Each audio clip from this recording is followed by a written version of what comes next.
That's pretty good. So good start. But we keep rolling.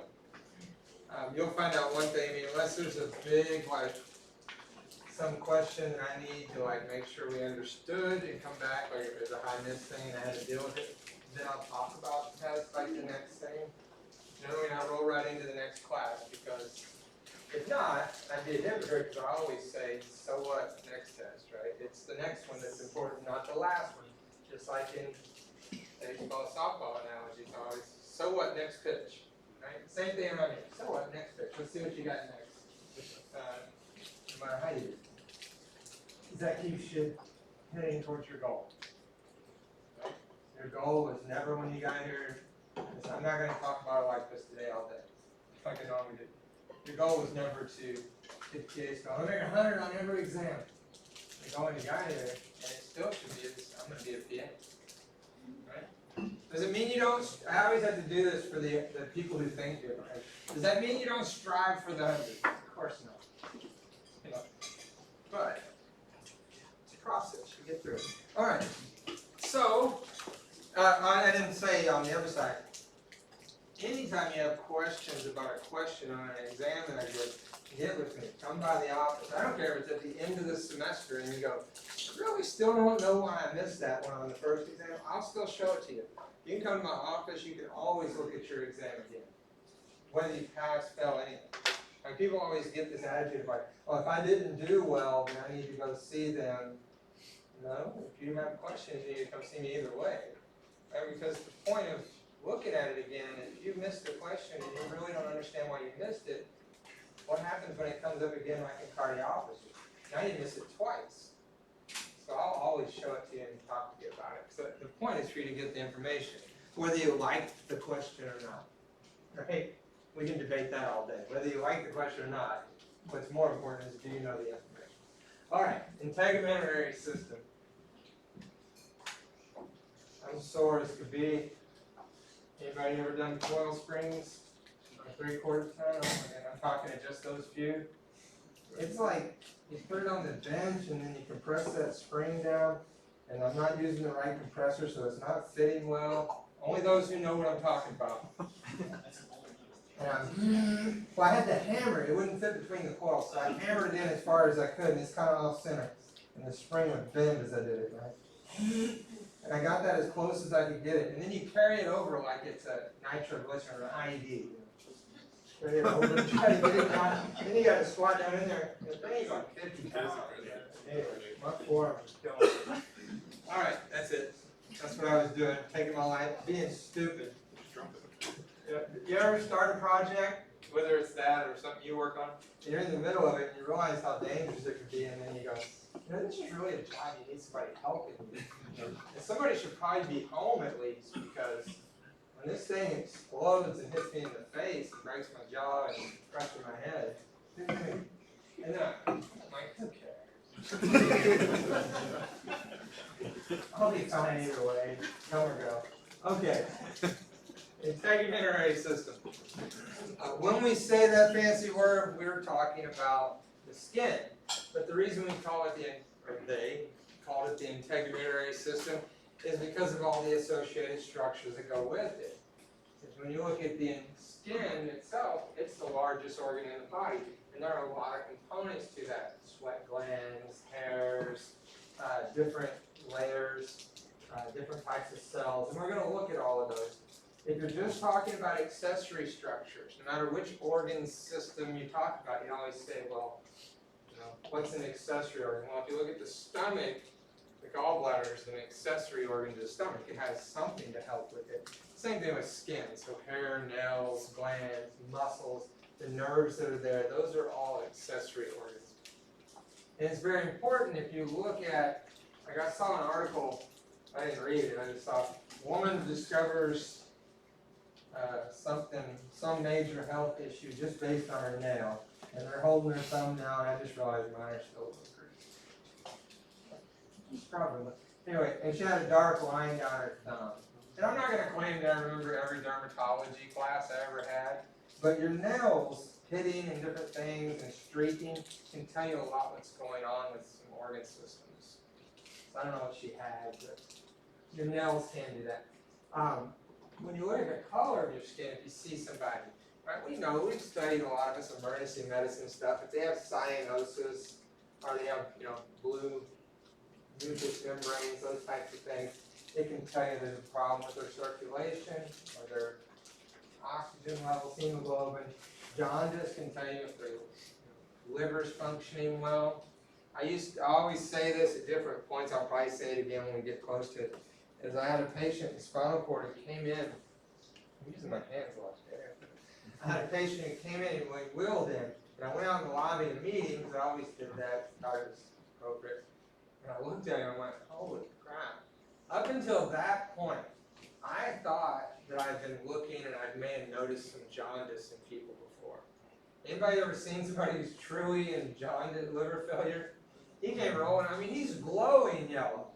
I mean, he's like the shirt, a little darker actually. It was a golden glow, I guess. Like he's been in the tanning bed forever. I'm like, what in the world? But now his eyes were as yellow as y'all's army, I'm sure. Because you do exams and you're like, oh, the eyes are a little. And what's the most common reason your eyes on a Monday morning sick call? Somebody's eyes are a little bit red, but they got a yellowish hue to them. They're not in liver. Well, they could be in liver failure, I guess. But most likely, they've been hammering it all weekend. Right? They've been drinking.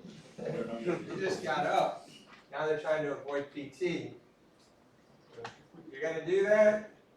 Tell you the one to go for. Always go for low back pain. Why would you want to say you got low back pain? Because you can't prove it. Yeah, I mean, I can test you and show that you're faking some things, but I really can't prove you don't have low back pain. But no back pain exam is complete in male without a rectal, so. Just saying.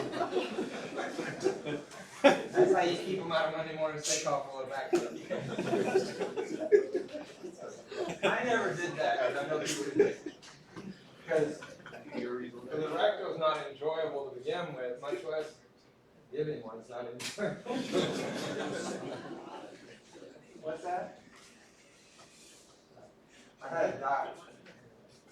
My father-in-law told me, his doctor once, the doctor tried to drop his pants, he's got to do a rectal exam. He said he's dropping his pants, he looks at the guy and says, this is not the highlight of my day. He said, the doctor, who I probably got along with, looked at him and goes, it's not the highlight of my day.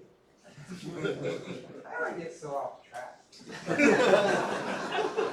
Y'all encourage, because at this point, y'all still kind of laugh. Towards the end, y'all are just going to sit there and look at me like, every time you talk, you're slowing down the lecture. That's the way it goes. And that's the way we'll do it. And that'll be fine, because I love y'all forever. Okay. Rashes. We know if you see a rash on somebody, it can tell you. We've heard of things like that. Chicken pox, measles, blisters, dry patch. We can see shiny skin, like in cardiology issues, diabetic neuropathy. Skin tells you a lot of stuff. If we break down the layers, we kind of look at this, but not really, is we're going to look at the different tissues that help to hold the skin together and then what's found in them. And so we're going to break it down and say, well, we have the epidermis in general, and then you have the dermis, and then we have the hypodermis down here where you see the fat and vessels. Hypodermis is also the subcutaneous level, below the cutaneous level. So using its name, that means when you say skin and hypodermis, the skin has an epidermis, a dermis, and then the subdermis, or the hypodermis, right, is not part of the skin. It's just the way it is. And here's all the functions. We already know them. I like to say that a lot and go, yeah, we can get tied up on slides, but we already know these. Thermoregulation. We know that our skin sweats so that we can cool off. We start to put blood flow, like that lady. You see that lady on social media? She's sitting at a football game or something, the freezing cold, and she's going through hot flashes and her head's smoking, right? Radiating heat off there. That's what I picture now every time I think about radiation. Hair on your head. If you've shaved your head recently, we know that head feels cool because the hairs on your head help retain that heat. Other things, protection from environment, heat, chemicals, UV, skin can help with all of those. Sensation, touch, temperature. pressure, pain, all of those are associated with skin. You may or may not know that your skin excretes, right? It can actually eliminate salts, water, or sweat, but it also, the part you may not realize, carbon dioxide and urea, ammonia, they can all lead through the skin. Like if you ever studied like uremic frost, and you can see this on that person. And vitamin D, when we look at synthesis of vitamin D, the first step, we're going to need to get out into the sunlight. Right? Get out there and get that UV light. You can't live in darkness. You're going to have to be taking a lot of vitamin D to do that. You develop rickets and things. And then absorbs things. Put your hydrocortisone on it, it absorbs it. So all of those we pretty much know or could reason out. Yes, the skin does that, right? The cells that we're going to see here in the epidermis, right, it's going to transition. We're going to walk through that now. We kind of mentioned it. We're going to walk through it. The cell layers as we go up from deep to superficial. And we said the cutaneous layers are stratified, squamous, and now we're going to come back and say, well, what does it mean to be keratinized, non-keratinized again? But we're going to find that most of the skin is made up of keratinocytes. And then you're going to have some melanocytes, Langerhans cells, and Merkel cells. Probably by this time, Mike Crow's already talked about Langerhans cells. Maybe not. No, not yet. Mr. Murray taught here for so long that I was so used to what he taught for my lectures. So I'll cover them first. That's good because you'll remember it my way first. Okay, so most of the skin cells are keratinocytes. These new keratinocytes are going to be continuously reproduced down at the basal layer. As they move up through the layers of skin, what we call skin or cutaneous layer, they're going to start to become filled with keratin. Okay? Keratin is a tough, watery, fibrous type of protein, and keratin is derived from tonofilaments. Right? Did I not say that right here? I say it somewhere else, I guess, but which are types of intermediate fibers inside of the cell. The next one we're going to see is melanosomes. And melanosomes are very important. Sorry, I already confused you without even starting, because I normally clarify that. Melanocytes. A melanocyte is a mature skin cell, right? A melanocyte. I got to say it several times now. Because a melanosome is an organelle. A melanocyte is the cell. But you remember when we discussed the generalized cell, I said that when we talk about these tissues individually, they're going to have some other types of organelles inside of them that we didn't really discuss yet, because they're not a generalized type of cell. So a melanocyte has all the cellular components, but then it also has an additional subcellular structure called a melanosome. Right? It's an organelle. And it's responsible for skin color. Right? Melanin is going to produce melanin, which is partially responsible for skin color. Melanin is a brown-black pigment that helps to absorb UV light. That's why I say they're important. And what it's going to do is, in the melanocyte and the other cells surrounding it, but mainly keratinocytes, it has these projections. I'm going to make this projection longer. So these projections are going to come out, and they're going to surround the keratinocytes. And inside of there, see all these little black dots? Those are melanin pigments. And so these melanin pigments are going to be transferred to the keratinocyte. So melanocytes have a melanosome that makes melanin. And the pigments, right, melanin is a pigment, it's going to move or be transferred to the keratinocytes. And I'm going to draw up above it so we can see it better. If this is a keratinocyte, and it has a nucleus, and this melanocyte transfers melanin granules or pigments to it, what they're going to do, if I sit here and put a bunch of dots, they're going to cluster together. Now I'm just going to draw. Now you picture that nucleus being black, is the melanocyte is going to allow these melanin pigments to be transferred. They're going to cluster cluster over the top of that nucleus, or the side where the sun's shining down on my arm, and they're going to cluster over that. And what it's going to do is protect the nucleus from UV light. So what's in the nucleus? Our DNA, so that's a good thing. The way this is going to happen, and you'll need to know this probably in biochem too, I don't know who else talks about this.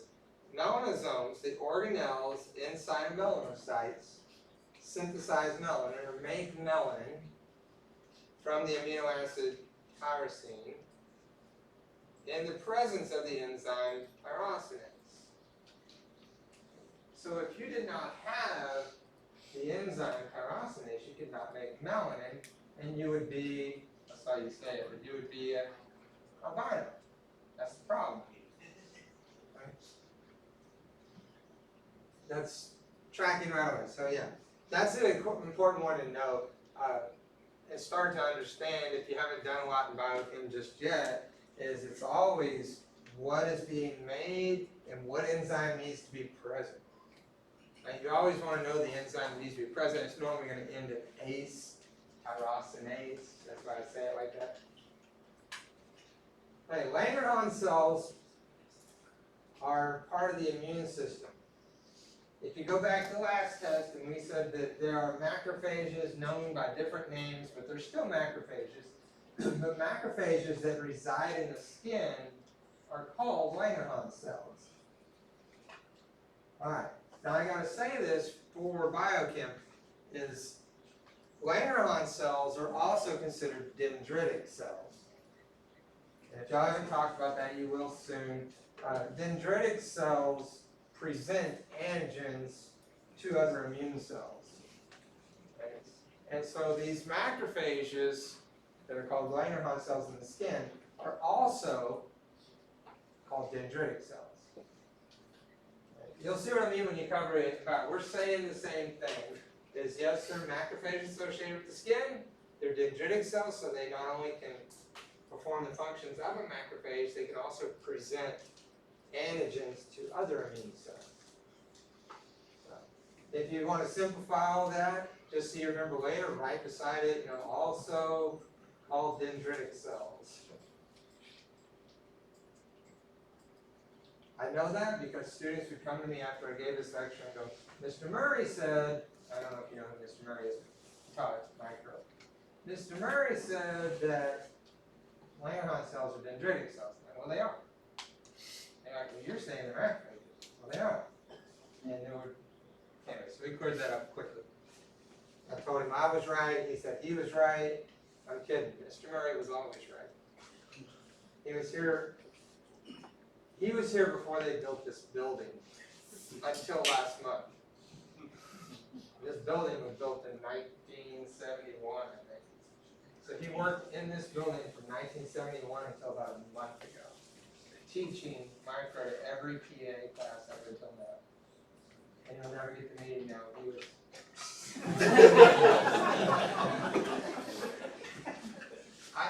He was like an idol. I came through here in PA school, and he was one of the hardest classes I took. His micro class was tough, but he looked. I can show you a picture of him in 2002. I can show you a picture of his retirement, and he had never changed. He looked exactly the same. He had found the microbiology fountain of youth, and he wouldn't share it. He looked 100% the same. Anyway. Okay, so Langerhans cells are a type of dendritic cell. I added that in there, but I didn't realize that I added it to the slide. I did all that talk, and I could have just underlined it. And last one, Merkel cells. Merkel cells are in the deepest layer of the dermis, and they have an area that's going to be in contact with the tactile disc. So we haven't studied neuro yet, but when you look at sensory neurons that are picking up like touch, like sensation of touch out here in the skin, one of the ways they do it is using Merkel cells. So this purple area, this is the Merkel cell. This is the Merkel disc, or what's most of the time called a tactile disc, right here on the yellow. This yellow, though, you can't see is an extension. If you had a cell over here, I'm drawing dendrites. We'll get to that later. And, so if that was a neuron, part of the neuron's receptor would be this tactile disc. It's going to be able to help you pick up touch, tactile sensation like touch. So those are the 4 main skin cell types. And if we look at the skin itself, we're going to list them in the layers. Right? The mnemonic goes from superficial to deep, but we're going to study them from deep to superficial, because deep is where they start reproduction of the cells. I don't know who made up the mnemonic. It's been around so long, we got to leave it on there. So, come, let's go get some beer. All right. Stratum corneum, stratum lucidum, stratum granulosum, stratum spinosum, stratum basale. So that's superficial to deep. And then we're going to work our way back up on the next few slides. So if you look at the stratum base, or basal, right, stratum basal, that's the deepest epidermal layer. And it's mostly keratinocytes, and it's going to be found down in this layer here. I'm just trying to circle some of them. So those are keratinocytes, and they have the ability to constantly go through mitosis. So we always have new skin cells. They have tonofilaments in it, which are intermediate filaments that are inside of the cell that will later be changed into the protein, later form keratin.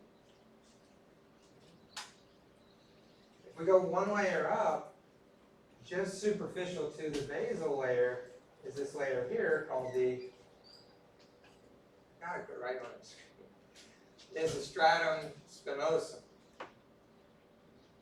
And remember, they're going through mitosis here. As they move into this area called the stratum spinosum, a few of them may continue to divide, but not for long. But all of these are still alive, but they're just getting pushed up. As you make new cells, they're getting pushed up, and they stop doing mitosis in this area. And as you get to the top, they're going to start to flatten. Because the next layer is the stratum granulosum. And the stratum granulosum is the transition between living cells and the dead cells that are more superficial. So you can think of the stratum granulosum as the area where those cells are finally becoming completely filled with keratin, which will kill off the nucleus, and that cell will die. Right? And so you're going to transition here from living to superficially dead cells, and you're going to start to see the nucleus disappear. That black dot that you see in it. You're also going to have what's called glomerular granules released, and they help to waterproof the skin, right? To an extent. There's release of lipids in between these cells called glomerular granules. The next layer we're only going to find in areas of high friction. Like when you look at your fingers, your palms, the bottoms of your feet, the skin's a little thicker there. And that's because those layers have an extra layer called the stratum lucidum. Kind of a clear layer. It's all dead cells, and they're just, like I said, we're continually pushing them up. So you made those cells, they moved up, they started to die off, then they're dead, and they reach the stratum lucidum. So just cells that are completely full of keratinocytes. And the main thing about the stratum lucidum is knowing the layers in order, but also knowing that you only find it in areas like a friction. Fingertips, palms, feet. I don't care if you know the numbers. I thought I'd taken all the numbers out. In other words, if you go read the book, it's going to tell you there are 15 to 20 cell layers in the stratum spinosum. Don't worry about that. I want you to know the layers, not exactly how many cells are in that layer. Then the last one is stratum corneum. Anybody's parents ever say to them, when I was little, it seemed like every parent would say that, oh, like you're leaving somewhere and they go, did you bring your epidermis? Or, hey, your epidermis is showing. You didn't know what it was, so you made parents do that to them, or just mine were weird? Different childhoods. That y'all's childhood is like, hey, you're 5, and they're like, hey, your piercing's showing. I don't know, just made that up. I have nothing against piercings. But I don't have anything against a lot of things. I got a lot of opinions. But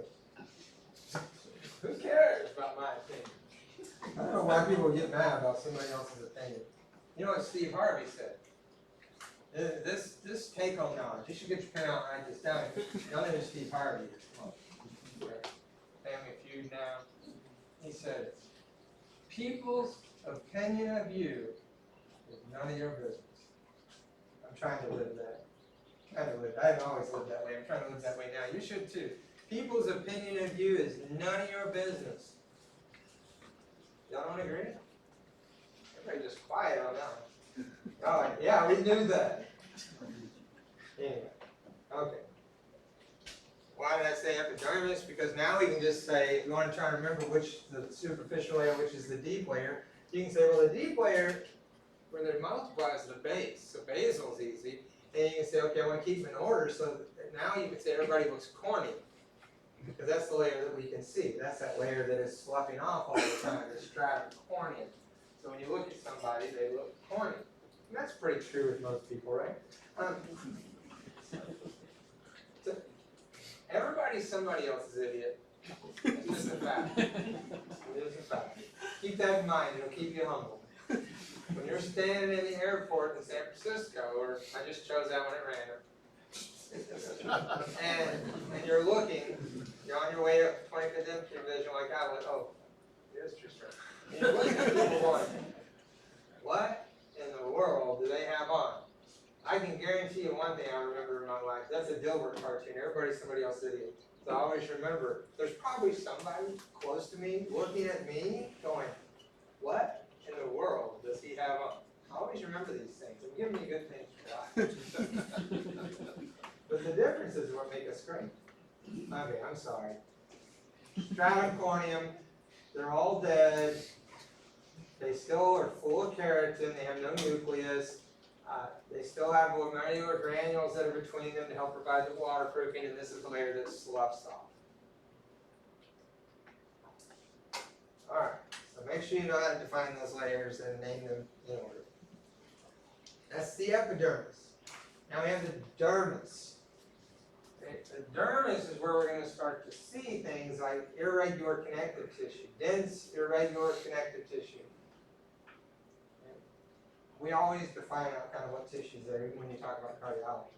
In there, you're going to now see blood vessels, nerves, sebaceous glands, sudoriferous glands. If you don't know what those are, I put them there for you. Is when you say sebaceous, that's an oil gland. Sudoriferous is a sweat gland. And then you have hair follicles, and then each hair follicle is going to have a muscle associated with it called the erectoris pavorum muscle. And then we're going to further divide, because we want to know where these structures are within the dermis and what makes up that dermis. And so if you took a line and you kind of drew it through here, because all of this from here to here is the dermis. The top portion of that dermis, the superficial part of it up here, is called the papillary region. And the bottom portion is called the reticular region. If you remember back to, I mentioned the basement membrane, and we said the reticular region, the papillary region. The reticular region is going to make part of the basement membrane. And then the papillary region is called that because if you look at the dermis and the epidermis, it has a papillary appearance, which helps to anchor the dermis and epidermis together, but also increases the surface area available. So that's the papillary region. We will come back and talk more about these actual structures that are in there as we go through. Especially when we get down to talking about what if you damage this area, like what if you burn an area? What would you lose? But for now, we're switching on for the next layer below the dermis. We're out of the skin now, and we're to the hypodermis, or the subcutaneous layer. It has larger vessels, a lot more fat, right? And fibers that help attach the dermis to the deeper tissues. Another thing we're going to find in this subcutaneous layer is we're going to have more sensory receptors. We have them throughout. You have Merkel cells that pick up sensation. We'll talk a lot about that in neuro. But then you have some deeper sensory receptors. And later we'll discuss that there's a difference between light touch and pressure, deep touch. Right? And sometimes it depends on how deep it is in the dermis, but just in general, before we even get into all that later, is if something touches you, that's light touch, there are receptors specifically to pick that up. But if I was to press harder and deform the tissue more, I not only could stimulate these deeper pressure receptors, they call them pressure because if you push hard enough into that, you're going to activate that deeper receptor, and you're going to activate more of the superficial receptors. Does that make sense? So if I just touch, I'm not really deforming anything. If I push harder, I'm hitting more of the superficial ones and the deep now. And your brain can take those signals and interpret it. Oh, now it's pressure, not just touch. We get into that in neuro, so I'm kind of prefacing that. It's kind of an interesting thing. It's kind of cool how your mind sorts and evaluates and uses sensory. It's not always like we think. Okay, on your fingertips, okay, you have epidermal ridges. In other words, our fingerprints. Interesting things is nobody has identical fingerprints, right? Because of the way they develop. In fetal development, the epidermis starts contouring to the papillary region of the dermis. In other words, this papillary region, as it starts to do that I drew a second ago, that's going to create all the ridges, the epidermal ridges that we see. The purpose of it is to increase friction, like to hold on to things. But there are actually some sweat pores that are in between the ridges, and so that, along with your skin oils, are what actually leave fingerprints. Right? So when you're robbing that place, wear gloves. You have these on your feet too, right? I love it when they catch somebody like on forensics. I love cop shows. Not cop shows. I love like investigative discovery shows, crime series. But I love it when they catch somebody with footprints. I'm like, why were you barefoot? Barefoot enough. I want to know. I want to go to the prison they're at and ask them. At what point you say, you weren't like on drugs, they tested you. Why didn't you take off your shoes? Y'all don't watch crime shows? Everybody does now. I'll tell you this. I'll tell you one thing I've learned. And never say this about me. Never say that I light up a room when I walk into it. If you say that about somebody, they're going to wind up on a TV crime show dead. You watch every crime. Start listening. They'll say everybody loved them, and they completely lit up the room when they walked in. As soon as they say that, I go, oh yeah, they're dead. You're going to die if that's the case.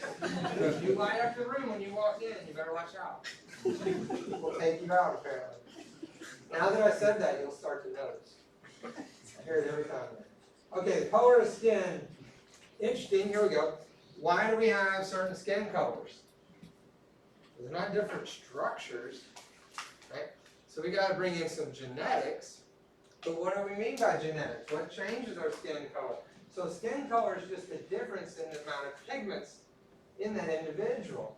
Because melanin, which we know is a dark brown pigment, and then keratin, right, carrots, kind of true, and then hemoglobin all play a role in the color of our skin. So what is genetically determined is the amount of melanin and keratin, but really melanin. The amount of melanin that you are classically have in your skin. I'll show you what it means. So it develops all the different classifications of races, or what we call races, and their skin color. And here's why. So if you look at melanin, and it's a brown, black pigment, your skin, depending upon the amount of melanin you have, will vary between pale yellow, however you want to look at it, pale white, pale yellow, to tan, to dark brown, to black. Right? And all of that's due to melanin. So here's the rub, as they used to say. So if it's due to the amount of the pigment, right, and the melanocytes that produce and distribute that pigment, what if I said, okay, well, everybody in here, regardless of your skin color, has the same number of melanocytes? There's no genetic difference. We all have generally the same number and amount of melanocytes or melanin cells in our epidermis layer. And if we expose those to UV light, no matter what your skin color is, I don't care how light you are, how dark you are, if you get in the sun, you will get darker, right? And you start to see that farmer's tan, right? Can't avoid it, I guess. I don't know what y'all are doing. Y'all gotta get out more. It's 100 degrees out there. Y'all should be starting to tan, and it's killing me. I'm just walking from the car into here. I say that all the time, that's not true. But as you activate melanocytes, the melanosomes are going to start to produce more pigment in response to UV light to help protect your skin. Right? So your skin has its own way of protecting. It's just when you get too much, there can be a problem. Right? So UV light increases, to say it the book way, increases the activity of melanosomes, which should give you that tanned appearance, they say. So if everybody has the same number of melanocytes, and everybody can be affected by UV light, but we're all not even close to being the same color in this room, then what's the difference? It's the genetics. People with darker skin tones, because of genetics, the melanocytes, we all have the same number, except for they're more active in those individuals. It's a genetic thing. They're just more active. I find that interesting. Y'all don't seem to find it as interesting as I do, and that's fine. It's just a testable item, but sorry, I'm on it today. All right, what about carotene? Carotene is a yellowish, kind of orange pigment, which we know we eat carrots to have good eyesight, they say. My parents would always tell me that when I was a kid. Because it's a precursor to vitamin A. I doubt that my mom knew that.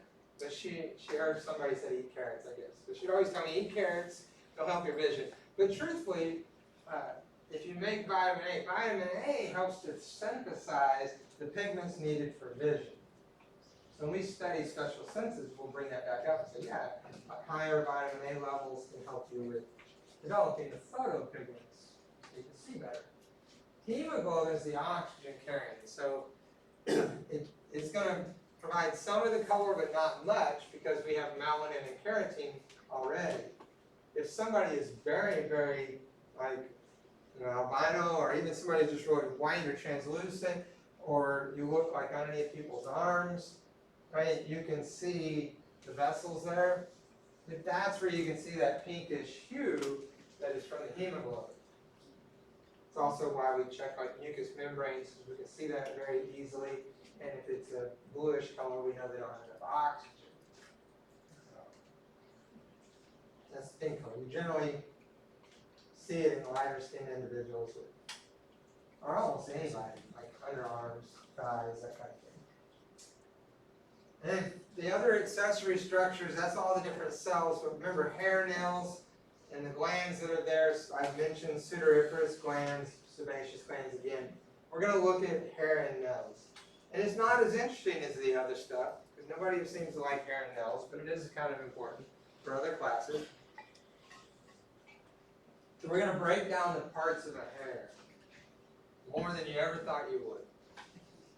So the shaft is what we're seeing. Hey, your hair is messed up today, right? That's the shafts of those hairs that you can see. And in that shaft, you have the root. In that shaft and root, you have three layers. The root's deeper down in there. You have the medulla, you have the cortex, and then the cuticle. So if we came over to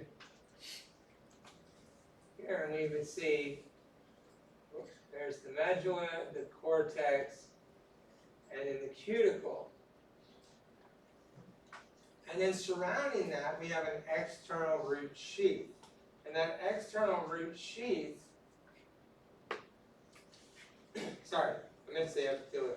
Epithelial root sheath is going to go down into the dermis. So I'll draw on this one instead. Here's the shaft, and then the epidermis is this layer here.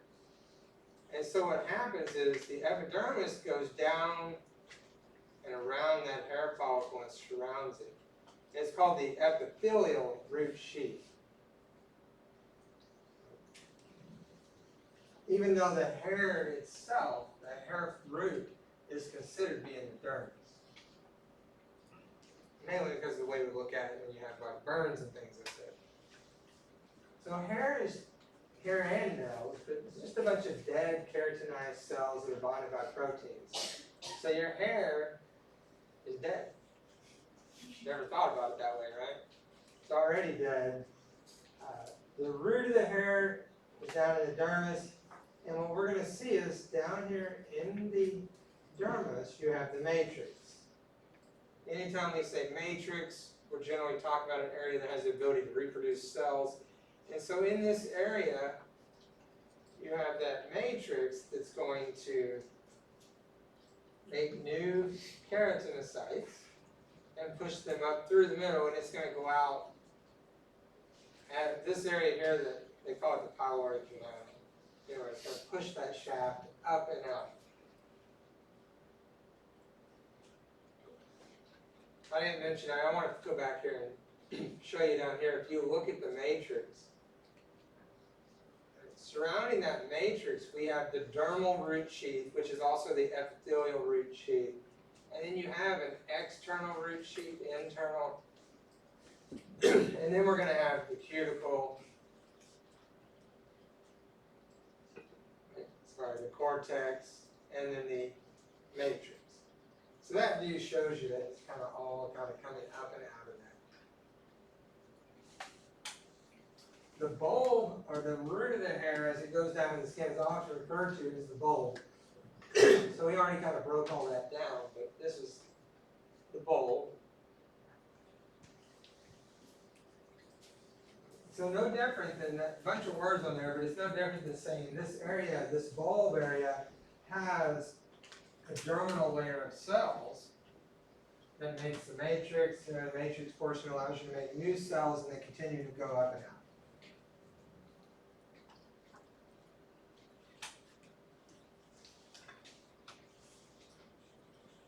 And then with each hair cell, if we follow just one of them over here, we're going to see that there's a sebaceous. Sorry.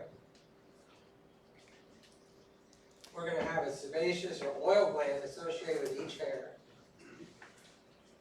So that oil is going to make its way out and onto the shaft. Then it's going to have an erector pylori muscle. All right. The erector pylori muscle is what causes the hair to stand up. Right? It also dimples the skin around it. So if you get scared or cold, the hairs on your arm, or you hear people say the hairs on my back of my neck stood up, that's an emotional kind of fright response. And what I love about it is you read a lot of different books, they talk about it may give you an evolutionary advantage. It's the only analogy I think of when I hear that is like, oh, you mean like a porcupine, right? Because it says the hairs can stand up and make you appear larger. I think we've lost that ability, but you can try it. And next time somebody's messing, you puff up all the hairs. I don't know if it's going to make you look that much bigger, but a porcupine is huge, right? That's what I picture when they say that. It gives it an evolutionary advantage to being attacked. All right. I mean, a handgun gives you more of an advantage.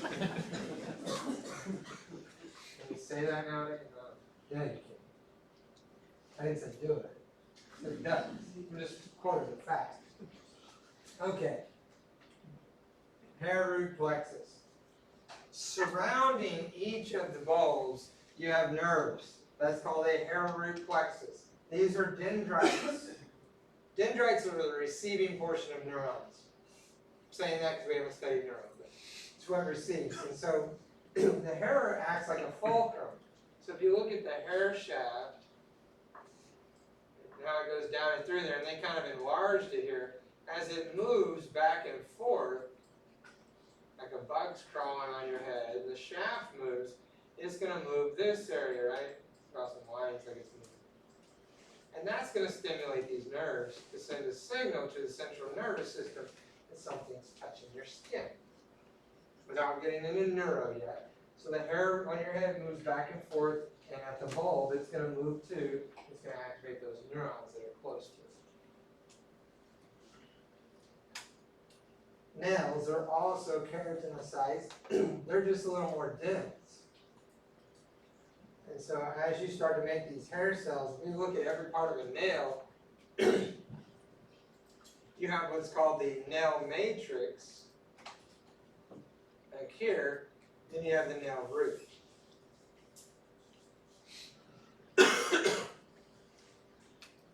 And then over here you're going to have what's called the free nail. This is the body. And then the white part that we generally trim off or let grow either way, that whitish portion of your nail is called the free edge. There's another area back further that looks kind of like a moon. Or if you look at your own fingers and you look at your nails, you have an area that looks like a quarter of a moon. That's called the lunula.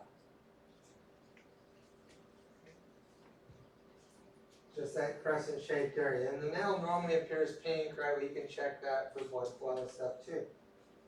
So what's going to happen is a nail matrix is going to make new keratinocytes, skin cells, but in this case, they're going to be packed really tightly.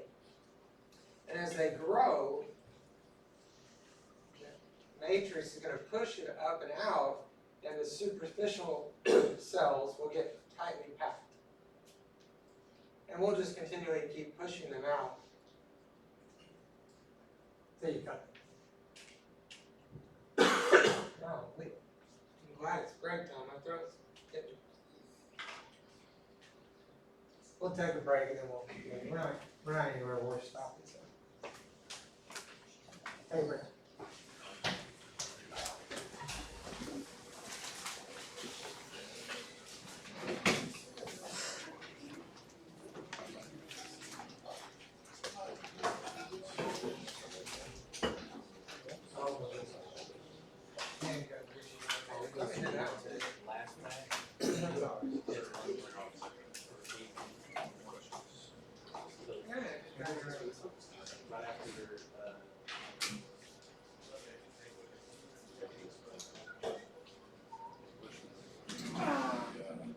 I'm just saying your last day.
masseuse for 1 day, be the day before and stuff.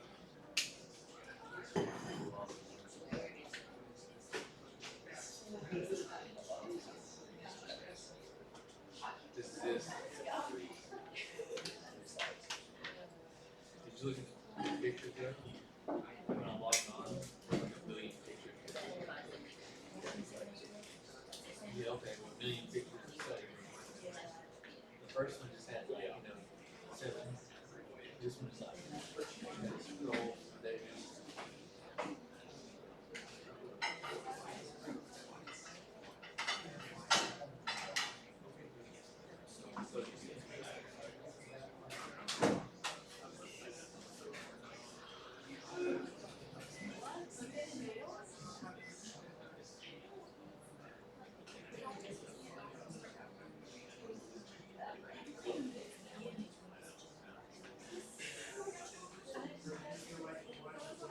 Pretty good.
Usually does like a dirt.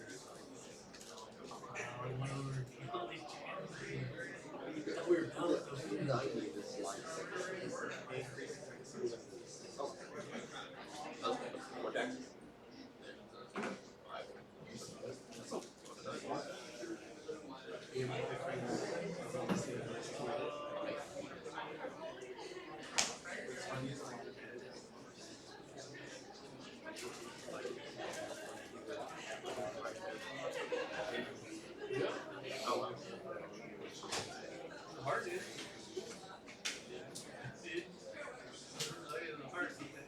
There's one structure. There's one slide. One thing. I'm getting tired of like 4 things. Procedure says he does a phase 2 At least it's study. not like the intro. And they said they would recommend a smaller community hospital because the friends at the bigger places get strokes. I'm just happy about it. It's 100% not like we have to do this. Well, you gotta probably have like a wish. How much you actually think is it's appreciated. If it's anything like marketing, it's like cool. Just don't start. My friend, she said that most of them found what they wanted. They really did like a top 3. I just don't know. But for me, it's just like, I just don't know what my thing is. I'm not gonna put places I know everyone wants to be. Waste a lot of time.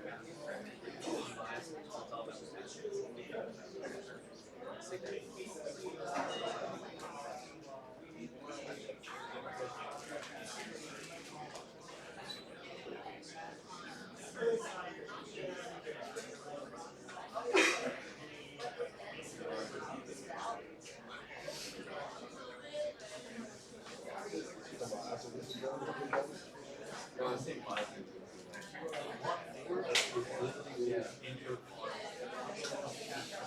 Well, I drove by all of them. I am ripping my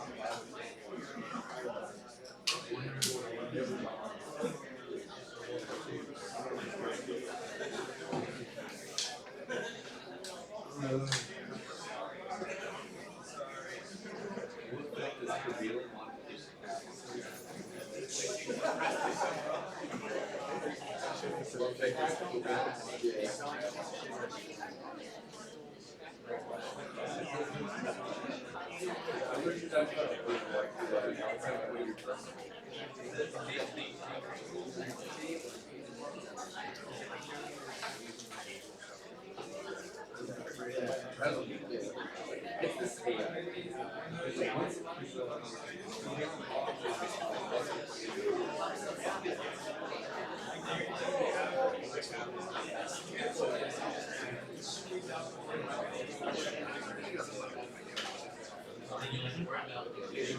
If I remember right, so like the different lights on the side, that's based on it saying.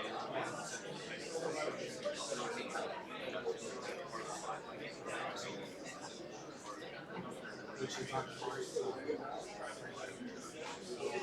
So the opposite side. So yes, the opposite side of what part on that like away from our part. You know, our parking lot, the back of the parking lot. That's I don't know what the whatever parking is. Yeah, he's like, I didn't write that string. I guess you're saying.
See, now we're getting a little more comfortable. See, I'm used to that. Remember the first week, and I'm like, we're not even that far along, y'all already. Check. I love that. I like, it sounds like the background of one of those casino games. Where you open a room and you go in on, no. I sometimes talk and I'm like, looking at y'all like, I don't know what you mean. Background though. It drops out. Okay, sebaceous glands are oil glands found in different areas, but here we're talking about the skin. Okay. Having that oil that's on your skin from these oil glands, particularly in the area of your hair, is important because the oil keeps your hair from drying out. It prevents water evaporation from the skin, but we're talking about hair in different areas too. So oil is important. Actually, I've seen patients and known people who are obsessive about washing their hair. There's some studies out there, and I can't quote them, so I could be talking backwards. I don't know about that. But no, there's studies out there that show that really washing your hair about once a week's probably better for it. Because when we wash our hair, we wash all the oils out of it, and it starts to dry your hair out. So what do? We buy another product. Don't say, I'm not going to say we, because I don't. You buy another product, and you put it in there to add some of that moisture back, right? And my girls have it everywhere. I got 4 girls, 1 boy. I got hair products for days. I got a closet full of hair products waiting to be used. My wife's a Dollar Tree person. She just buys everything. Anyway. But, my point, to me, just give me I use 15 in 1. It's everything you get. I just need 1 pump thing. That's it. I don't need a bunch of product bottles. Some of y'all do, and that's fine. Well, you don't. Sorry, you looked at me and well, you don't need it. Stay out below your head, right? So I can scalp it. If I had a good shaped head like you, I'd shave mine too. I ain't just, it ain't gonna work. Yeah, this is not almost a foul. There we go. Anyway, but what I was saying is you have patients that are coming in extremely dry, brittle, sometimes getting not mini infection, pimple-like things on their head and stuff. And you find out if you start talking to them, they're like, well, yeah, I wash my hair 2, sometimes 3 times a day. I'm like, what? Where do you find time to wash your hair? But I don't ever say it to them like that. You say that in my what? You say, well, you really should just wash your hair once a day. If that. But anyway, I like to add a little bit of interesting side notes to it. You wash your hair when you want. Sudoriferous glands, or sweat glands. We're going to break these down now and say, well, yes, they're sweat glands, but there are a couple of different types, which we already kind of discussed when we said there are American glands, there are African glands, Holican glands. Well, here in the skin, we find 2 types, and they're called eccrine and African. But eccrine glands are just American glands. And as you'll see, the further and further we go along in anatomy, they always give us 2 or 3 words that mean exactly the same thing. But eccrine glands are American glands in the skin. Don't ask me. I don't know why we couldn't just call them American glands. Can help with thermal regulation. African glands are associated in areas, or associated with hair in areas that develop at puberty. I don't read that wrong.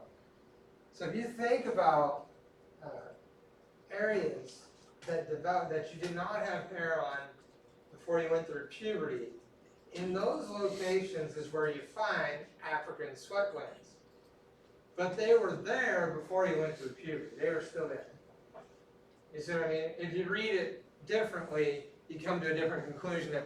Because it says found in association with hair that develops at puberty, and people will say, oh, so the African sweat glands develop at puberty. No, it's just giving you the location you find this. Right? I must have asked that at some point. I don't know if I still do.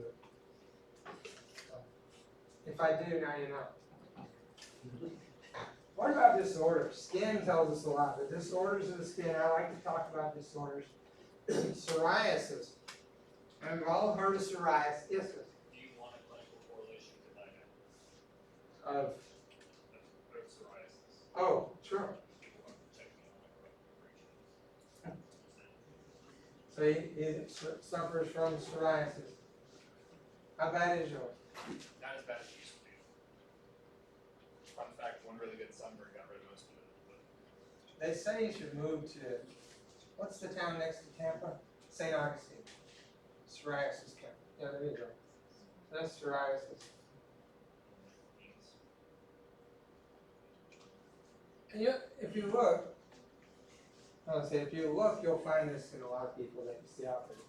I don't know why the commercial talks about people gotta hide and not go outside. You know what I mean? Those are people that are not listening to Paul Harvey. People that are being interested. Thank you. If you've never seen psoriasis, there's a couple of good examples of it. The psoriasis is caused, right? or sorry, let's not say cause. Psoriasis, the reason we're seeing that develop is because the cells at the stratum basal layer are moving too quickly to the stratum corneum. So as you develop these new cells, they're transitioning rapidly up. And so at the corneum layer, you start to see these immature keratinocytes, which have not fully developed, so now they're making an abnormal form of keratin. Okay? And so the main areas you're going to see this is the scalp, the elbows, the knees, those kinds of areas. So that's psoriasis. There are many, many different ways to treat, from sun to PARS, all sorts of stuff. But they used to say, I think it's psoriasis, they say you go to St. Augustine, Florida, and you swim in the waters around there or something, supposed to cure it. I don't know if that's true. All right, skin cancer. Virtually all skin cancers are attributed to excessive exposures to the sun. Are attributed. Even, I'm thinking about news that's recent. Y'all reading these reports now too? The report's talking about, I'm just adding to the site, talking about don't use sunscreen anymore. And I saw a senator the other day was making fun of somebody through words. I don't remember his name, and he said, he probably said something, he believes this, and probably still believes the sun gives you cancer. And I'm like, well, okay, you can think the sun does give you cancer, maybe I'm wrong, but the books all say that. The sun will damage your skin. Whether or not we need sunscreen and all that, I'll leave it to somebody else. Because does the body have a way to protect your cell's nucleus? Yeah, that's why we get tan. And that's why even now, I wrote the slide a long time ago, but it still fits, because keywords, virtually all skin cancers are attributed to, what's the keyword? Excessive exposure to the sun. Then you gotta go back and, sorry, I'm getting too clinical, because I'm like, well then let's go to areas where they can't buy sunscreen, and they're out in the sun all day long with minimal clothes on. Picture whatever eastern country, western country you want to think of. And I'd like to know their cancer rates. That's what I would look at. I'm sure they have, but I don't read that stuff because it's boring to me. 3 common forms. So we're all going to have a type of skin cancer.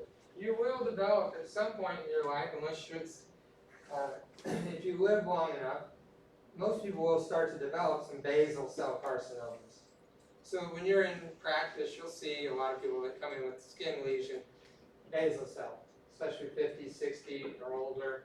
They start to develop these basal cells. So in derm, you're going to learn to look for signs of worse or skin cancer. Squamous cell carcinomas are the second most common one there. Basal cell and squamous cell can turn into skin cancer that can kill you. And so that's why we're always freezing things off. You'll get the opportunity, or they go to derm and get it froze off. But malignant melanomas is a big one to keep an eye out for, because while they're the least common, it's the most life-threatening.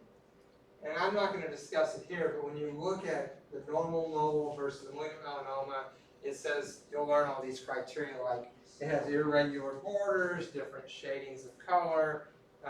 It's not a perfect round like nevus there or mole. So it has distinctive features that tell you, hey, I need to either take a piece of this myself to the lab, or I need to send them to derm. Nowadays, everybody just punts and sends them to derm, but you can do a biopsy yourself. Just saying. You don't want to have malignant melanoma. And what about albinism? Is an inherited inability to make melanin. You don't have any melanin, you have basically not a whole lot of color to your skin, your hair, because melanin is a big part of determining what we see as the color. Does that make them more skin cancer? That's a $100 good question. I don't know. On the face of it, you're seeing all the current studies that we're talking about, the word we all have read apparently. But I would assume that, just like you probably did, just kind of somebody with albinism should have a way higher risk the incidence of skin cancer. So I like that. I may actually have to, I don't look up much that y'all ask me anymore because I've been around doing this one, but that's something I may actually look up is the prevalence of skin cancer in individuals with albinism. I don't, I'm not exactly sure. Is that fair enough? But on the face of it, it should. Because melanin helps protect our cells. They're going to need to cover up. Anybody have albinism in here that we can use as an example? Does anybody, I'm joking, does anybody know somebody with albinism? Yeah, do you happen to know that? Like, are they told they're at a higher risk of skin cancer? I know she said that she doesn't stay out in the sun long because her skin's not protected. So I guess it's in the fear of skin cancer, but she tends to wear like more longer apparel. Yeah, and there's sunscreen shirts and whatever. UF shirts, what do they call them? Long sleeves. Yeah. They make them in long sleeves that reflect the sun too. What are they called? Thank you. That would skew our results if we were doing the research because you said these people are told to keep covered up more when they're out in the sun versus what a lot of us do. So that would skew your results too on their prevalence of skin cancer. We already know it's covering up, but that helps everybody. Anyway, why are we into research? I don't want to research. I like these things. I like the problem. But here's what's important for the test. Inability to make melanin. If we can't make melanin, what do you think the problem is?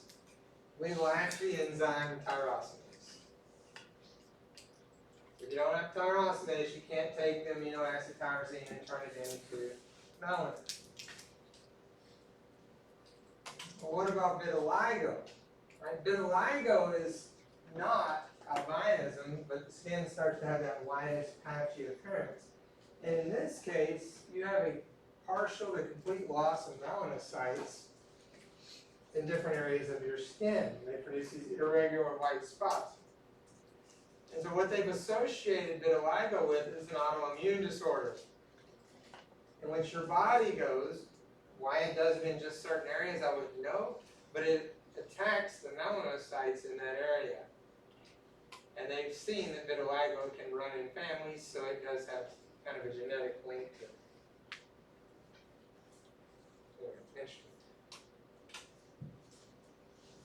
We're talking skin disorders, so we've got to throw in cyanosis there. If you look at like a mucous membrane or your nail beds or even your skin, if it's light enough, right, you can see cyanosis. If you have hemoglobin that carries oxygen throughout your blood and you're low in oxygen, you're going to start to have that bluish, kind of purplish hue. And you can look underneath the lower eyelids, bottom lip in the back there, the nail beds, all of those areas we can look for cyanosis. I already talked about jaundice. Jaundice is a yellow appearance of the white of the skin in the eyes.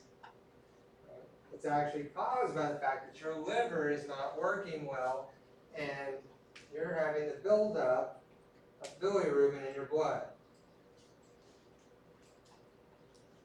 It's caused by the buildup of the blood of the yellow pigment, bilirubin.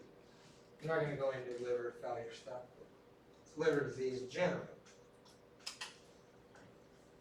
I went through a lot of disorders on here because these are key money things for other classes. But erythema, if you didn't know what that means by now, it means red. Here we're talking about skin, so redness of the skin is called erythema. And what's happening is the capillaries in that area that are in the dermis area are becoming engorged. And you say, well, why are they becoming engorged? Well, it was either Major Holzberg's fault, infectious disease, in other words, the inflammatory response. You injured your skin, like you cut yourself, you burned yourself, you had exposure to an infection, inflammation, allergic reaction, right? Nickel allergies, all of those can cause erythema of the skin. Striae, we're almost done. Got a lot of these in here. Striae is tearing of the dermis. So if you see someone who has rapid growth weight, like in puberty, or even like when someone's pregnant, or just when they gain a lot of weight for whatever reason, the skin can be stretched too fast. Remember, if you go past a certain point, you will start tearing the dermis. And if you tear the dermis, you'll start to see these purplish kind of lines here. Eventually, a lot of those will fade to a lighter color. If you want to know why that is, ahead of time, as you look at, we're going to discuss burns at the end of any integumentary. If you damage your epidermis, what's at the base layer of your epidermis? Mitotic cells. The basal layer is mitotic cells. They're continuing making new keratinocytes. So if you damage your epidermis, are you going to scar? No. Shouldn't scar down because they just replace themselves. But if you tear the dermis, now you're going to have a problem. This is going to scar because the body, anytime you damage the dermis, it's going to fill it in with collagen in that area. Collagen has a whitish color to it. That's why the stretch marks, as they say, or striae will fade, but they become kind of whitish as the dermis tries to repair that area. All right, alopecia, partial or complete lack of hair. There are many different types of alopecia, many different causes. We all have heard chemotherapy for cancers, aging itself, endocrine disorder, a lot of it. This is not an exclusive list. Skin disease, a lot of different things can cause alopecia. And the last one here for disorders, but contact dermatitis. Inflammation of the skin characterized by redness, swelling, right? Itching. Have you heard of nickel allergies? And there's still people to this day that grow up and they don't know they have a nickel allergy. My girls have used it all their life to get like James Avery or real gold. Because you go to Walmart and you buy these some earrings, which is where I would go if I wore earrings, because I'm cheap. And I spend too much on James Avery apparently, but not for me. If you have nickel, cheap earrings have a lot of nickel in them. Cheap belt buckles, or actually not cheap, a lot of belt buckles have nickel in them.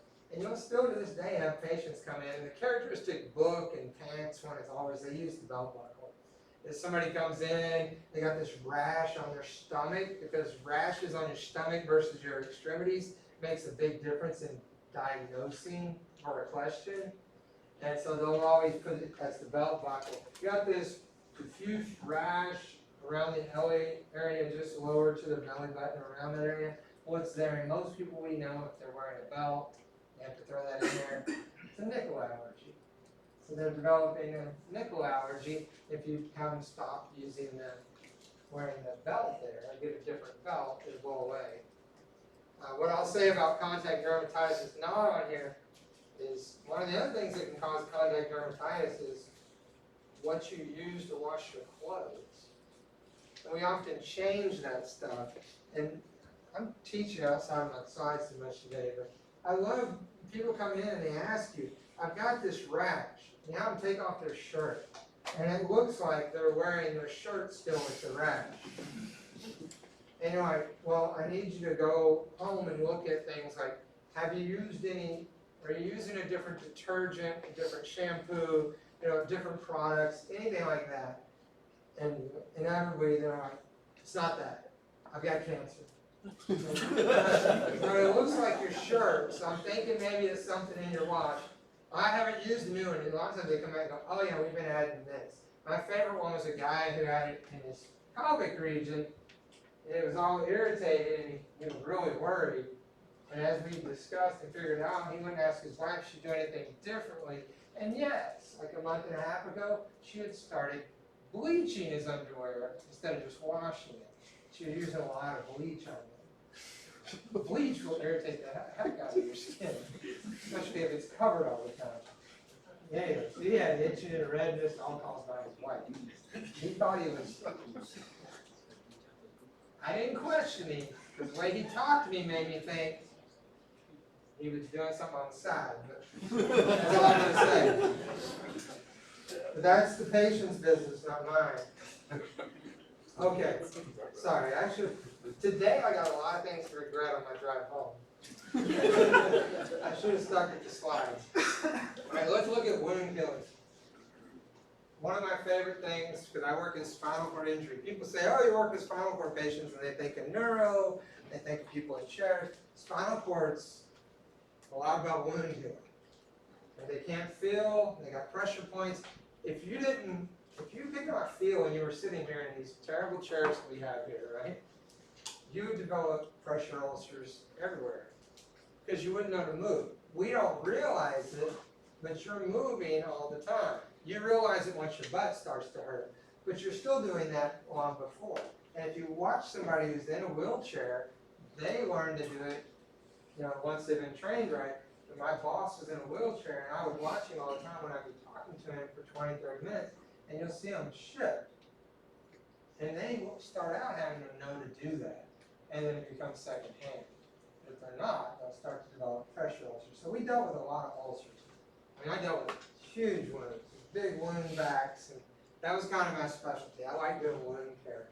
I know it's kind of morbid, but especially like big pressure ulcers that you're like, what's this true story? What is this fluid leaking out of this? We can't find it. We finally tracked it. Ran some stylettes and stuff up in there. It was a fistula to the bladder to their pressure ulcer. Oh my goodness. You think you want to know why the wound's not healing? There's urine on it all the time. That's what we found out. Interesting thing. Some of them are like, oh, I don't like that. Oh, well. Epidermal. So if it's an epidermal wound, we don't even have to study that much because it's going to heal. Complete healing is going to happen. We also don't have a lot of structures in there to get damaged. We just have all those 4 types of cells. We don't have hair cells and stuff. We have the shaft, but that's fine. Deep wound healing occurs once you go into the dermis. And it can be from the dermis all the way down to the bone. That's a deep wound. And depending on the level, you're going to lose some of the function, and you are going to form scar tissue. So an epidermal wound will not have scar tissue. Dermal wounds will. So here's what happens with epidermal wound healing. If you need like a visual, there is a key word here that you'll hear later. Once you damage the epithelial cells, so the defect would be here. And so the cells that are on each side will break contact with the basement membrane. Your body knows how to take care of itself. And they will move towards the center to close off that wound. So they'll break contact with each other and the basement membrane. They will move together, and when these two wind up, let's just say touching, that is a key word there called contact inhibition. Once you have contact inhibition, the cells will then rapidly start dividing again, and it will fill in that epidermal wound. Right? So just like it was growing before, but it has to close that wound off first, and you'll have full function. Now, deep wound healing we could talk about from now till next week, 8 hours a day. Right? We can't. But we're going to look at deep wound healing and the 4 main phases of it. So if you say, I have one wound that goes into the dermis, you're going to go through these four phases. First one is inflammatory phase. So in the inflammatory phase, just like any other area we cut ourselves, we know it clots. So a clot's going to form, because a clot's there to protect us. Right? Now look at the next 2 things that happen. If I cut myself, let's say down to the dermis, and we know that it's going to clot off, it's also going to start trying to bleed profusely because we're going to set off this reaction, the inflammatory phase. And during the inflammatory phase is where micro gets involved, right? The inflammatory response. So in order to get all those things there, like mast cells and macrophages, and all these cells, we got to increase blood flow to that area. So the capillaries are going to dilate, become more permeable, and all of these cells are gonna rush there by having this increased blood flow. So white blood cells, mesenchymal cells, all will start to migrate to that area. Now don't get confused, because the next phase is called the migratory phase. But the inflammatory phase is where the inflammatory response happens. The inflammatory response that you learn in like micron areas is the movement of all these cells to that area. So during the inflammatory phase is where all the blood cells, white blood cells, head to that area. The migratory phase is referencing the actual skin cells. So the skin cells, you form this clot, and then the skin cells will try to migrate under and ultimately hope to bridge that wound. Similar to epidermal, but they're going to try and migrate through there. One of the big differences is that in that dermis area where the defect is, fibroblasts are going to come in there in great numbers and start to produce collagen fibers.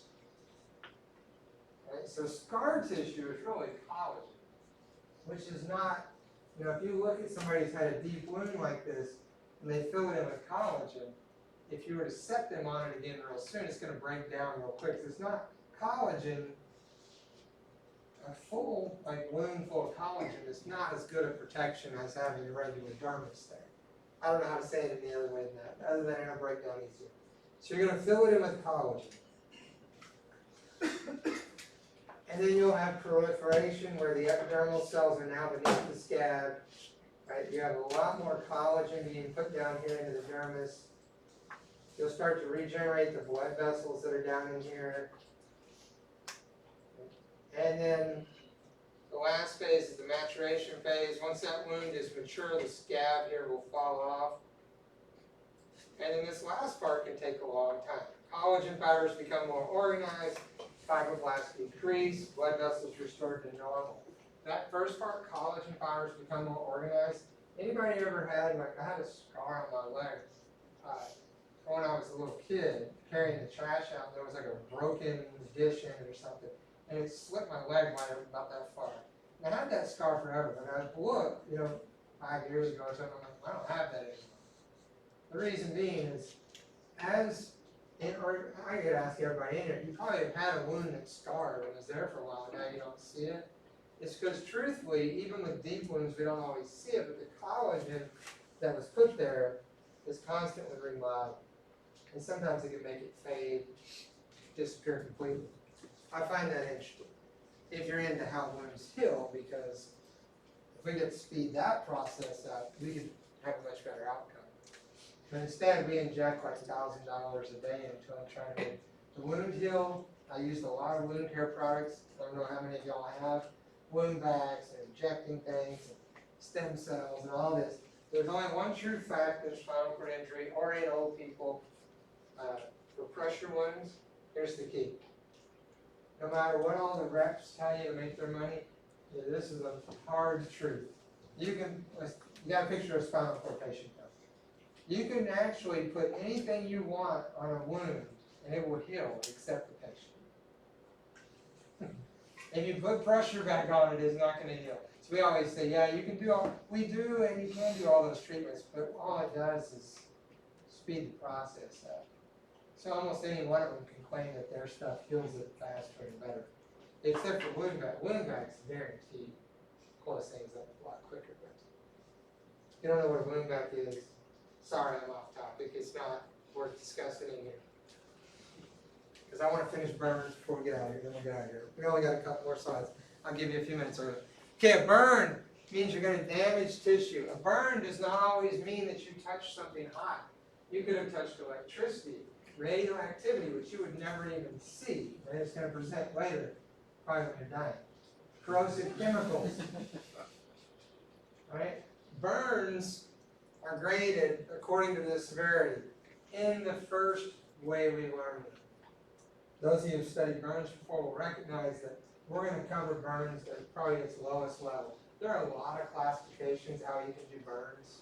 We're not going to get into every single one of them. We're going to stick with kind of where your book is for now. But in emergency medicine, you're going to be calculating burn surface areas and stuff using real formulas. But remember, this is the starter. And I know a lot of y'all, including myself, had a lot of education on burns. But we gotta start somewhere, because some time. So in general, you could call burns first degree, second degree, third degree. We don't really use those terms as much anymore. You still see them, like my daughter started the A&P school yesterday, and I guarantee you they're still probably calling on that, right? She's doing an A&P school for, I tell you that yesterday, it's like 14 days, 12 hours a day, straight. And it's over. Like, that's crazy. I don't know if I can stay awake. Hey, first degree burn. Real term for that, you should use superficial. If it's superficial, it's only going to involve the dermis. So your superficial burns are like a sunburn. Right? They're going to heal because you did not go through the epidermal layers, and epidermal cells can replace themselves very easily through mitosis. You're going to return to normal. Okay? You notice I put no blisters, because if you have a sunburn that has blisters, that's damaging the dermis. Right? So when you see blisters on a sunburn, which I've seen them on myself, and some people have, you fall asleep in the lake, half in a lawn chair drinking, that's what happens. Not that I ever did that. That was a long time ago. We call these partial thickness. A partial thickness burn means that you went into the dermis. One way that, as you start to learn these, to remember it, I often say, okay, well, a partial thickness went partially into the derm. Didn't go all the way through it. Because there are more classifications. But let's say it just went into the top layer of the derm, that papillary layer, right? So you're going to see redness, blister formation. You're going to start to lose some skin functions. Why? Because some of those skin functions were found in that upper portion of the derm, and some are found deeper.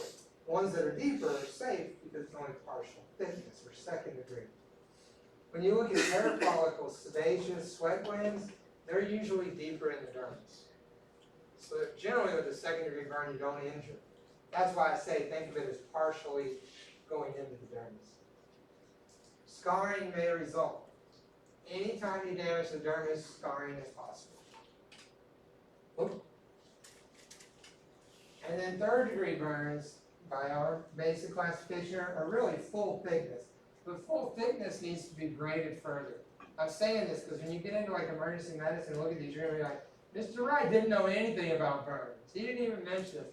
Because full thickness, just to call third degree burns full thickness, doesn't, what's the purpose of grading?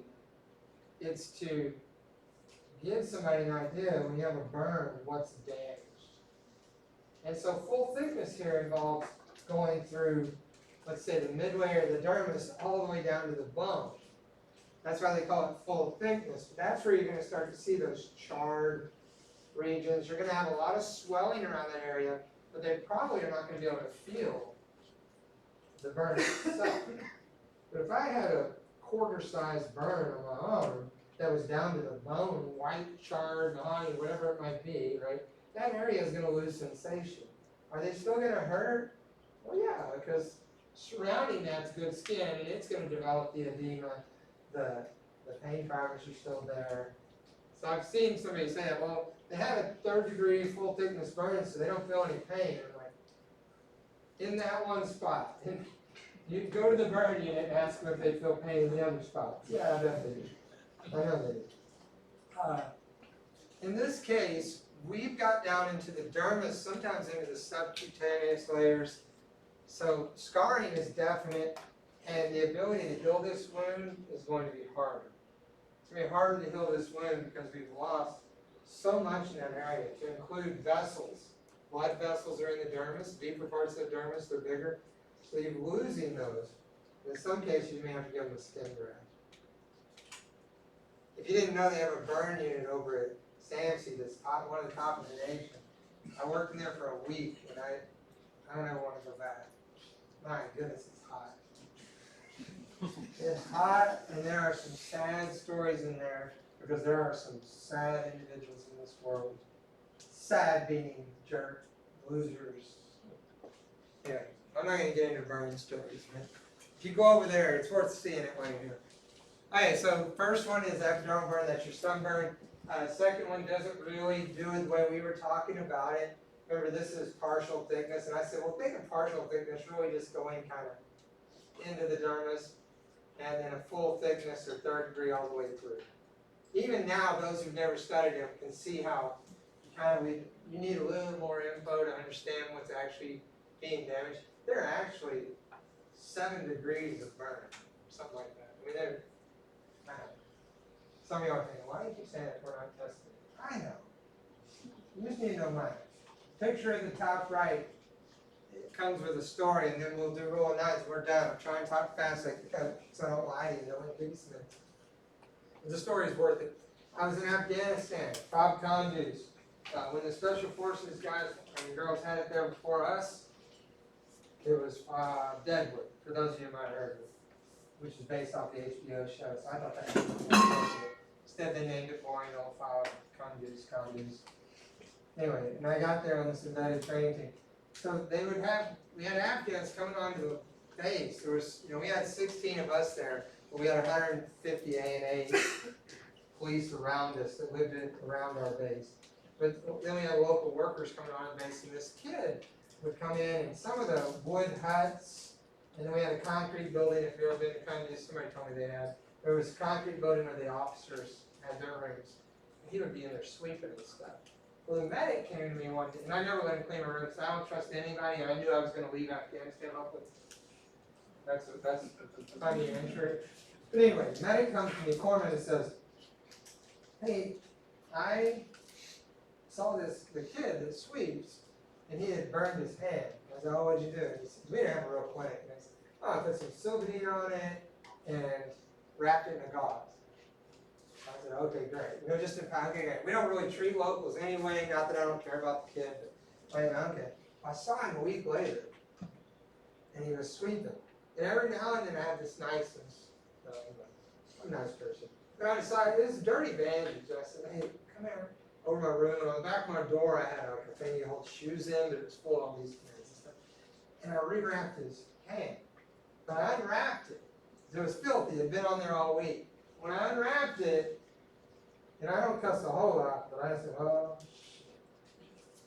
because I could see every tendon in his thumb. Why? Anybody know why? But no, I mean, that's a good thought. I led you the wrong way, though.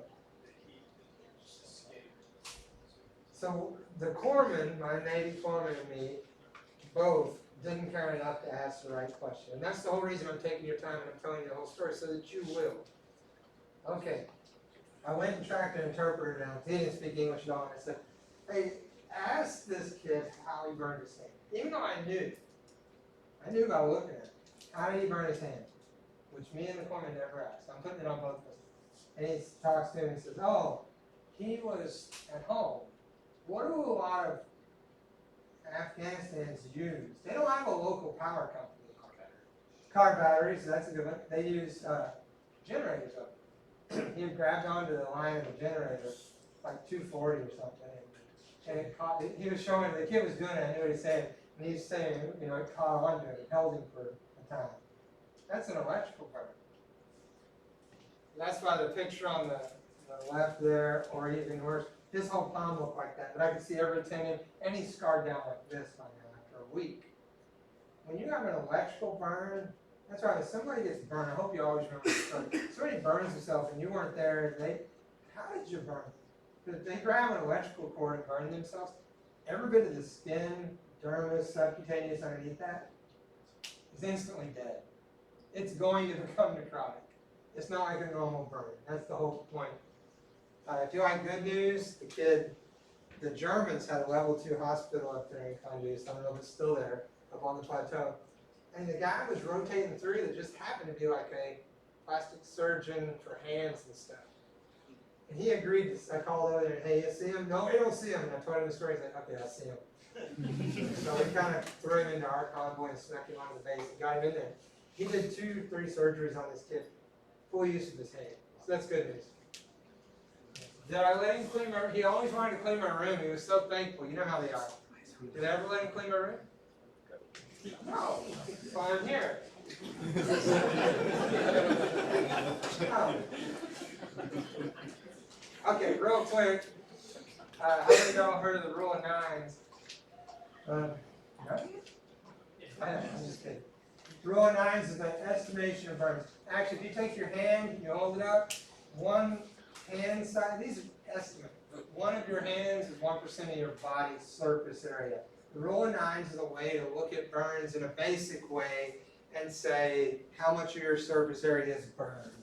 You know, you'd use the rule of nines like out in the field and stuff. In a hospital, we're going to be a little more specific. Why do we care how much of your surface area is burned? Fluid resuscitation. Yeah, a lot of y'all know that. You're going to learn that in ER here, like a lot of y'all learn it in other programs. Fluid resuscitation. But for now, just learn the rule of nines. Okay.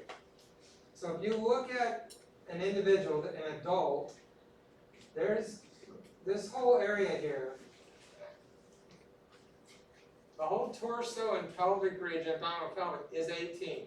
Now they're only using one picture on this common picture. So it's 18 on the front and 18 on the back. That's 2 nines for those of you who don't add. That's why it's still rolling nines. Oh, that was fun. Right, if you look at each upper extremity, they're each 9. And then each lower extremity is 18. So 9 front, 9 back. And then you have the head, which is 9. And then you have the perineum, which only gets 1. I mean, I just screwed that completely, but that's the way they did it. Right. The other way, sorry, I'm trying to get y'all out of here because I told the story. So when you look at adults, look at the one to the left. This is the new book picture, and they didn't always used to show this because this is a given. So here's the thing. If I take my arm, I'm going to explain the whole breakdown of that second one. If I take my arm and have a big boiling vat of water, and I stick my upper extremity up into the elbow, and I pull it back out, and it's completely burned. How much did I burn according to the rule of nines? 9.